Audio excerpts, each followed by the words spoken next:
శుభోదయం. ప్రభువైన యేసుక్రీస్తు నామములో వందనాలు తెలియజేస్తూ పరిశుద్ధమైనటువంటి దేవుని గ్రంథంలో నుండి 1 పేతురు రాష్ట్ర పత్రిక 4వ అధ్యాయము 2వ వచనం బి భాగము. ఇక మీదట పరిజాషలను అనుసరించి నడుచుకునక దేవుని ఇష్టానుసారంగానే నడుచుకున్నట్లు పాపముతో జోలి లేక ఏమీ లేక ఎల్లుము. ప్రార్థన. పరిశుద్ధుడా, ప్రేమ కలిగిన తండ్రి, నీకు వందనాలు తెలుస్తూ వాక్యాన్ని దానించి దాన్ని తెచ్చినది మాయం చేయించు. వీక్షిస్తున్న వారిని కూడా మీరు దీవించు. యేసు నామములో ప్రార్థించడానికి వేడుకుంటున్నాము. ఆమేన్. పేతురు ఈ విధంగా తెలియజేస్తూ ఉంటున్నారు.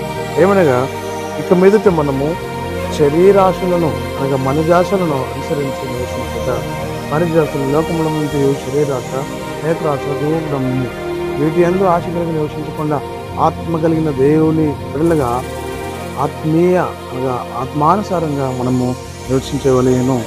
అంటే దేవుని ఇష్టానుసారంగా మనం నడుచుకోవడానికి ప్రయత్నం చేయలేను. దేవుని ఇష్టం ఏమిటి అనగా దేవుడు ప్రేమ కలిగిన వాడు, ప్రేమ చూపించాలి. దేవుని ఇష్టం ఏమిటి? దేవుడు క్షమాగుణం కలిగినటువంటి వాడు. కాబట్టి దేవుడి ఆ క్షమాగుణం మనం కలిగి ఇతరులను క్షమిస్తూ దేవునికి ఇష్టమైన కుమారుగా నివసించాలి. ఆయన ఇష్టాన్ని చేసేవారికి ఈ లోకంలో మనం నివసించాలి. ఇతరులకు మేలు చేస్తాం. నిజంగా యేసుక్రీస్తు కనికరం కలిగిన వాడు. తన ఎదుర్కొ వచ్చినప్పుడు కనికరపడ్డాడు, అనేకులను స్వస్థపరిచాడు. యేసుక్రీస్తు ప్రేమ కలిగిన వాడు, వారిని ఇష్టపడ్డాడు.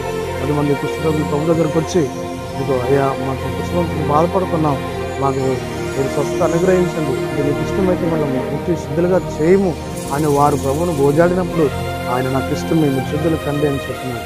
కాబట్టి దైవిక మార్గంలో నేను సాగుతూ ఆత్మశక్తిని పొందుకొని దేవుని ఇష్టాన్ని నెరవేర్చడానికి, దేవుని ఉద్దేశాలను నెరవేర్చడానికి నీవు నేను తీర్మానం చేసిన క్రైస్తవ విశ్వాస ప్రయాణంలో ప్రభు ఉద్దేశం నెరవేర్చు కుమారులుగా సేవకులుగా సంఘముగా సమాజంగా ఉన్నట్లు పరిశుద్ధ ఆత్మ దేవుడు మనందరినీ నడిపించి దీవించగాక. ఆమేన్. మహోన్నతుడా, పరిశుద్ధమైన స్తోత్రాలు చెల్లించుకుంటూ వాక్యాన్ని దానించి కృపాభాగ్యం దీవించి ఆశ్రయించండి. ఇది ప్రభావిస్తున్న వారందరినీ ఆశ్రయించండి. యేసు నామములో ప్రార్థించున్నాం తండ్రి. ఆమేన్. తండ్రి, కుమార పరిశుద్ధాత్మ త్రియేక దేవుని దీవెన సదాకాలం తోడైంది దీవించి ఆశీర్వదించగా